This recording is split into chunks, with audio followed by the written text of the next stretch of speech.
दोपहर के वक्त रानो चिड़िया बाजार से सूखी लकड़ियां चुनकर अपने घर लौट रही थी। तभी बरगद के पुराने पेड़ के पास जमीन पर उसे एक अजीब सी चमकीली लाल रंग की पेंसिल पड़ी हुई मिली। अरे ये कैसी अजीब पेंसिल है, इतनी चमकदार और भारी, लगता है किसी बच्चे की यहाँ गिर गई है। चलो रास्ते में पड़ी है तो उठा लेती हूँ, घर ले जाकर कुकू और गुड़िया को दे दूंगी, लिखने के काम आएगी। रानो पेंसिल लेकर अपने घोंसले में आती है। उस वक्त घर में राशन खत्म था और टुन्नू चिड़ा उदास बैठा था। रानो, आज बाजार में मजदूरी ही नहीं मिली। कालू कौवे ने मेरी जगह किसी और को काम पर रख लिया। समझ नहीं आ रहा कि आज रात बच्चों को खाने में क्या दूंगा। कनस्तर में एक दाना भी नहीं है। अजी, आप हिम्मत मत हारिए, भगवान कोई ना कोई रास्ता जरूर दिखाएंगे। जरा ठहरिए, मैं बच्चों को ये पेंसिल दे दूं। मम्मा, आप बाजार से हमारे लिए क्या लाई हो? मुझे बहुत भूख लगी है। ये देखो गुड़िया, रास्ते में ये सुंदर पेंसिल मिली थी, तुम इससे कागज पर कुछ लिखो, तब तक मैं पानी गर्म करती हूँ। गुड़िया ने हंसते हुए फर्श पर पड़े एक पुराने कागज पर एक अनाज की बोरी का टेढ़ा मेढ़ा चित्र बना दिया। तभी पेंसिल से एक जोरदार सुनहरी रोशनी निकली। अरे मम्मा, देखो, कागज से कैसी तेज रोशनी निकल रही है। मेरी तो आंखें ही बंद हो रही हैं। रोशनी के धीमे होते ही रानो और टुन्नू की आंखें फटी की फटी रह गईं। कागज पर बनी बोरी गायब थी और उसकी जगह जमीन पर एक असली चावल से भरी बोरी रखी हुई थी। अरे बाप रे रानो, ये मैं क्या देख रहा हूँ? ये तो असली चावल है। ये बोरी अचानक आसमान से कहाँ से टपक पड़ी? अजी सुनिए, ये बोरी आसमान से नहीं टपकी। गुड़िया ने अभी अभी इस पेंसिल से इस बोरी का चित्र बनाया था। ये कोई साधारण पेंसिल नहीं है, ये तो जादुई पेंसिल है। जो भी बनाओ वो सच हो जाता है। रानो, अगर ये जादुई पेंसिल है तो फिर हमारी सारी गरीबी खत्म। जल्दी से इससे एक बड़ा सा सोने का घड़ा बना दो। हमारी 7 पीढ़ियाँ बैठकर खाएंगी। नहीं अजी, रुकिए, लालच मत कीजिए। कुदरत की ऐसी जादुई चीजें बड़ी परीक्षा लेती हैं। हम इसका इस्तेमाल सिर्फ अपनी भूख मिटाने और जरूरत के समय ही करेंगे। अगर हम लालची हो गए तो ये जादू हमें बर्बाद भी कर सकता है। अगले 2-3 दिनों में रानो के घर की स्थिति सुधरने लगी। वो बिना बाजार गए बच्चों के लिए ताजे फल और सुंदर कपड़े ला रही थी, जिस पर गोरी कौवी की पैनी नजर थी। दाल में कुछ काला नहीं, बल्कि पूरी दाल ही काली है। इस टुन्नू चिड़े को कालू ने काम से निकाल दिया, फिर भी इनके घर में रोज नए नए पकवान बन रहे हैं। रानो चिड़िया के बच्चे मखमली फ्रॉक पहनकर घूम रहे हैं। इसके पास इतना पैसा कहाँ से आ रहा है? दीदी, मुझे तो लगता है कि इस चिड़िया को जंगल में कोई पुराना खजाना हाथ लग गया है। कल मैंने देखा, इसके हाथ में एक अजीब सी लाल पेंसिल थी, जिससे ये हवा में कुछ घुमा रही थी और तुरंत इसके हाथ में सेब आ गया। क्या पेंसिल घुमाते ही सेब आ गया? सुंदरी, तू होश में तो है ना? ऐसी बातें कहानियों में होती हैं। दीदी, मैं अपनी दोनों आँखों से देख कर आ रही हूँ। वो पेंसिल कोई मामूली चीज नहीं है, वो जादुई पेंसिल है। अगर वो पेंसिल हमारी हवेली में आ जाए तो आप पूरी जंगल की सबसे अमीर रानी बन जाएंगी। अच्छा, तो ये बात है। वो अदनी सी चिड़िया जादुई पेंसिल के दम पर उड़ रही है। कालू को आने दो। आज रात ही उस चिड़िया के घोंसले का सारा जादू अपनी हवेली में ना खींच लिया तो मेरा नाम भी गोरी कौवी नहीं। रात के 12 बज रहे थे। पूरे जंगल में सन्नाटा पसरा हुआ था। कालू और गोरी कौवी दबे पांव रानो के घोंसले के पास पहुँचे, जहाँ सब गहरी नींद में सो रहे थे। गोरी, मुझे तो बहुत डर लग रहा है। अगर रानो जाग गई या उस जादुई पेंसिल ने हमें ही कुछ बना दिया तो? तुम तो पैदा ही डरपोक हुए थे कालू। चुपचाप खिड़की के रास्ते अंदर घुसो। रानो ने उस पेंसिल को तकिए के नीचे छुपा कर रखा होगा, लेकर तुरंत बाहर आओ। कालू डरते डरते घोंसले के अंदर घुसता है और सोते हुए टुन्नू और रानो के पास जाकर तकिए के नीचे टटोलता है। उसे वो चमकीली जादुई पेंसिल मिल जाती है। मिल गई गोरी, मिल गई। ये देखो, यही है वो चमकीली लाल पेंसिल। चलो यहाँ से भागो, इससे पहले कि कोई देख ले। जादुई पेंसिल हाथ में आते ही गोरी कौवी के पैर जमीन पर नहीं पड़ रहे थे। सुबह होते ही उसने अपनी हवेली का दरवाजा अंदर से बंद कर लिया और कालू के साथ बैठ गई। कालू, अब देखना, मैं इस जंगल की सबसे बड़ी महारानी बनूंगी। सबसे पहले मैं अपने लिए सोने के भारी भारी हार बनाऊंगी। गोरी ने जमीन पर एक बड़ा सा सोने का 9 लखा हार बनाया। तुरंत रोशनी हुई और एक बेहद कीमती सोने का हार गोरी के हाथ में आ गया। अरे बाप रे गोरी, ये तो सचमुच का सोना है।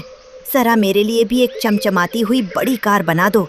मैं पूरे जंगल में टॉर्च से घूमूंगा। कार को मारो गोली कालू। पहले मेरे लिए मखमल की साड़ियाँ और इस हवेली के लिए हीरे जवाहरात के डिब्बे बनाओ।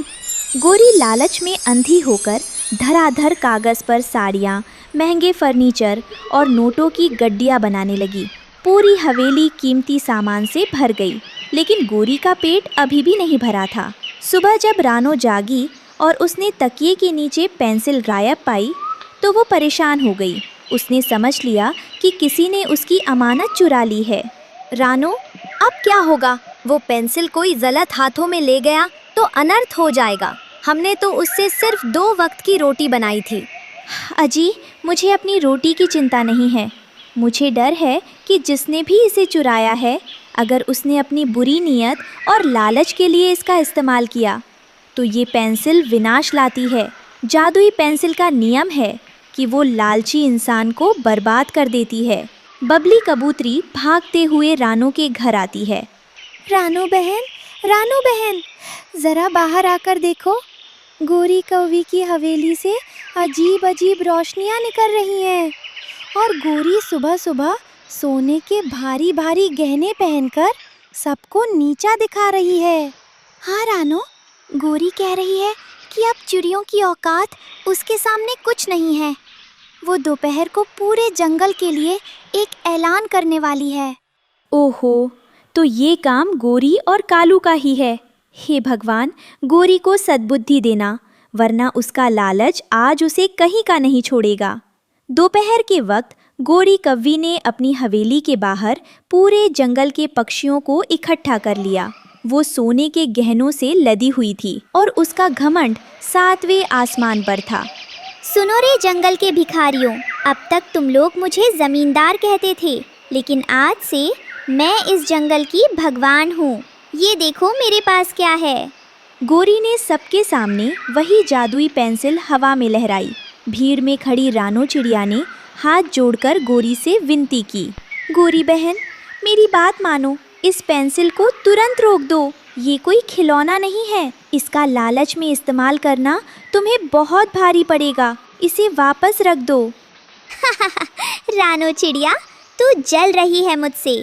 तूने इस पेंसिल को छुपा कर रखा क्योंकि तू खुदगर्ज है, लेकिन मैं इस पुरानी लकड़ी की हवेली को तोड़कर अपने लिए यहीं पर एक आलीशान सोने का महल बनाऊंगी। गोरी, रानो ठीक कह रही है। बिना मेहनत के मिला वैभव टिकता नहीं है। रुक जाओ, इस प्रकृति के नियमों के साथ खिलवाड़ मत करो। आप बूढ़े हो गए हैं बाबा, अपनी सलाह अपने पास रखिए। दीदी, आप किसी की मत सुनो, बनाओ बड़ा सा सोने का महल। गोरी ने किसी की एक ना सुनी। उसने जमीन पर एक बहुत बड़े 5 मंजिला सोने के भारी महल का नक्शा खींच दिया। पेंसिल से इस बार सुनहरी नहीं बल्कि खौफनाक लाल रोशनी निकली। गोरी, ये रोशनी लाल क्यों है और जमीन इतनी जोर से क्यों हिल रही है? मुझे कुछ ठीक नहीं लग रहा। अचानक एक जोरदार धमाका हुआ।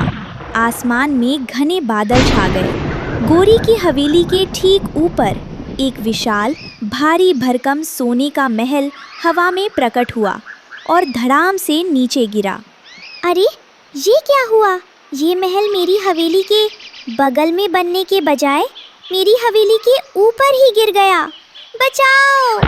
सोने का महल इतना भारी था कि उसने कालू और गोरी की पुरानी लकड़ी की हवेली को पूरी तरह कुचल दिया। चारों तरफ धूल उड़ने लगी और चीख पुकार मच गई। भागो, भागो! ये महल तो जमीन के अंदर धंस रहा है। इसकी वजह से पूरी जमीन फट रही है। देखते ही देखते गोरी का वो सोने का महल मिट्टी में धंस गया और गोरी ने जितने भी नकली गहने और साड़ियाँ बनाई थी वो सब काले पत्थरों और फटे हुए चीथड़ों में बदल गए। कालू और गोरी पूरी तरह बेघर हो गए और मलबे के पास बैठकर रोने लगे। हाय दया, ये क्या अनर्थ हो गया। मेरा सोने का महल कहाँ गया? मेरे गहने पत्थर कैसे बन गए? मेरी हजारों साल पुरानी हवेली भी टूट गई। मैं तो रास्ते पर आ गई। मैंने कहा था ना गोरी कि चिड़िया की बात मान लो। अब हमारे पास ना घर बचा ना पैसा। अब हम इस ठंड में कहाँ रहेंगे? क्यों गोरी रानी? आज्ञा स्वाद उड़ रही थी ना आसमान में। दूसरों की चीज चोरी करके अपनी किस्मत बदलना चाहती थी। भगवान ने सही सजा दी तुम्हें। हाँ, जैसी करनी वैसी भरनी। जो दूसरों का हक मारता है उसका अपना घर भी उजड़ जाता है। गोरी और कालू को इस हाल में देखकर रानो चिड़िया को उन पर दया आ गई। उसने मलबे के बीच से गिरी हुई जादुई पेंसिल को उठाया। रानो, अब इस पेंसिल से इनके लिए कुछ मत बनाना। इन्होंने हमारे साथ हमेशा बुरा किया है। इन्हें तरपने दो। नहीं अजी, एक औरत और माँ होने के नाते मैं किसी को बेघर नहीं देख सकती। गोरी को उसके लालच की सजा मिल चुकी है, लेकिन इस वक्त दुश्मनी भूलकर मदद करना ही हमारा धर्म है। रानो ने पेंसिल उठाई और जमीन पर एक साधारण साफ सुथरा घास का घोंसला और गर्म खाने की चित्र बनाया। इस बार पेंसिल से शांत सुनहरी रोशनी निकली और सब कुछ सच हो गया। गोरी बहन उठो और अपने आंसू पोंछो। ये खाना खाओ और इस घोंसले में आराम करो। मुझे माफ कर दो रानो बहन, मुझे माफ कर दो। मैंने तुम्हारी पेंसिल चुराई, तुम्हें नीचा दिखाया, पर तुमने मुसीबत के वक्त मेरा घर बसाया। मैं कितनी पापी हूँ और तुम कितनी महान हो। रानो बहन, आज से हम कभी किसी के साथ चालाकी नहीं करेंगे। हमें समझ आ गया कि मेहनत की एक सूखी रोटी लालच के सोने के महल से 1000 गुना बेहतर होती है। रानो चिड़िया ने देखा कि इस जादुई पेंसिल की वजह से जंगल में अशांति फैल सकती है, इसलिए उसने एक बड़ा फैसला लिया। रानो बेटी, अब तुम इस पेंसिल का क्या करोगी? बाबा, ये जादुई पेंसिल इंसानों या पक्षियों के लालच को बढ़ाती है। हम अपनी मेहनत से जो कमाते हैं वही असली सुख है। इसलिए मैं इस पेंसिल को हमेशा के लिए इस गहरे कुएं में फेंक रही हूँ, ताकि ना कोई इसे ढूंढ सके और ना ही किसी का मन डोले। रानो ने जादुई पेंसिल को जंगल के पुराने कुएं में डाल दिया। पूरे जंगल के पक्षियों ने रानो की इस बुद्धिमानी और त्याग के लिए जोरदार तालियां बजाईं। रानो, मुझे गर्व है कि तुम मेरी पत्नी हो। तुमने आज न सिर्फ हमारा परिवार बचाया, बल्कि पूरे जंगल को लालच की आग में जलने से रोक लिया। अजी, जब तक हमारे पास हमारी मेहनत के पंख है और समाज में एक दूसरे के लिए प्यार है, हमें किसी जादू की जरूरत नहीं है। हमारी असली ताकत हमारा स्वाभिमान है। हमारी मम्मा सबसे समझदार है। हमारी मम्मा सबसे प्यारी है। उस दिन के बाद से सुंदर वन में शांति लौट आई। गोरी और कालू अब रानो के साथ मिलकर मेहनत करने लगे और पूरे जंगल में रानो की महानता की मिसाल दी जाने लगी।